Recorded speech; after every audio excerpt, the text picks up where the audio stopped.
The Taken King was the first monumental expansion for Destiny. Combined with a new sense of atmosphere, actual character development, a new central antagonist, new quest lines, as well as a new area to explore, Bungie had successfully injected a new sense of life and hope in a dying and somewhat broken game.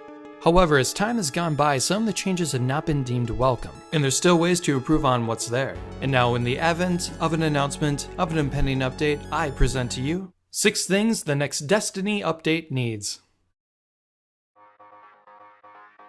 Cranking off the list at number 6 is adding the rest of the Year 1 strikes into the Year 2 playlists.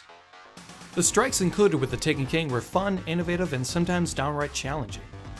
But for some unknown reason, Bungie decided not to include these strikes within the Year 2 playlist. This of course irks some players, like me, who were expecting the full strike playlist upon the Taken King's release. They did add the Wheel of Crota with the December update, but as for the others, why would they not add them in? I have no idea, but I can't imagine it being very hard. Probably similar to how they created the Dragon Strike playlist during the House of Wolves. However, adding these back in would bring the new totals to 13 for PlayStation users and 12 for Xbox users. And it would add more variety to those Nightfall strikes. Coming up at number 5, Custom Crucible Matches. Ever gotten into a fight with one of your friends during a raid and you wanted to take them on one-on-one in the Crucible? Well, I have, which is why I think it's a splendid idea to add this functionality to Destiny. I mean, other games have this functionality already, even ones under the Activision umbrella. So adding this in would actually make the game a lot more fun, especially for people who just want to play with their friends alone. It would indeed make the Crucible a much better place. You know, when it's working correctly. Number 4, in-game Grimoire card access. It seems so flimsy and bizarre that in order to access some of Destiny's lore, you have to go outside the game in order to do so.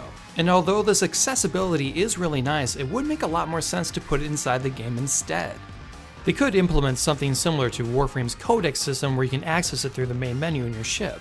Or in Destiny, they can finally expand one of the social areas with a new room that people can go to and access the Grimoire. There's still a lot of doors that haven't been opened yet. In any case, I think it makes a lot more sense to put it inside the game rather than relying on an outside source. Coming up at number 3, reverting parts of the new loot system. The Taken King brought us new weapons with new perks and a brand new infusion system of leveling up your gear. The system was new, it was unique, and it was terrible. Just terrible. The problem with the system is that you would have to go through the raids over and over again in order to get to the light level that you wanted. But even while doing that, the gear that you get through the raids isn't even as good as the Year 1 stuff anyways. For instance, during Year 1 you could receive the Fatebringer as a reward from the Vault of Glass, or Crota's End you could receive the Black Hammer. But as for King's Fall, what can you get? Weapons that could reload themselves apparently?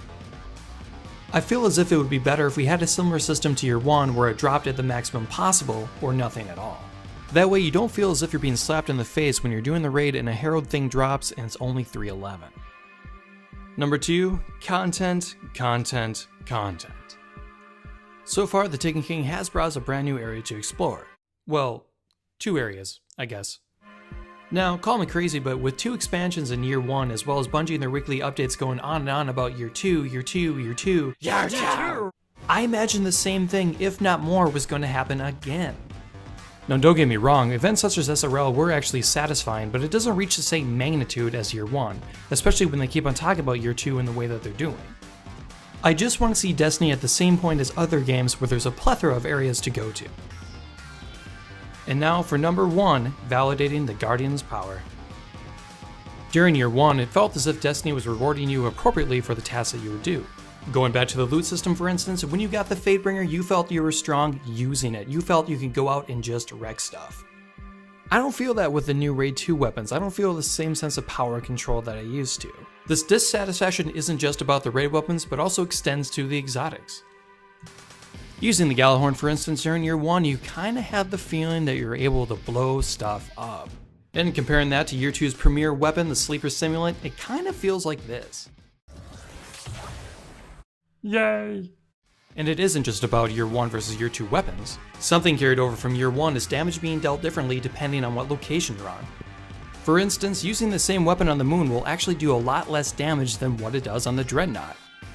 These points don't just stop at weapons or the amount of damage, even the orbs don't do as much as they used to and they're inconsistent.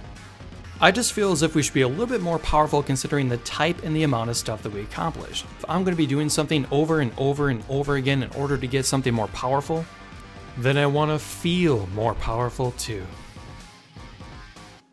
That's my list. Did you like it? Did you love it? Did you hate it?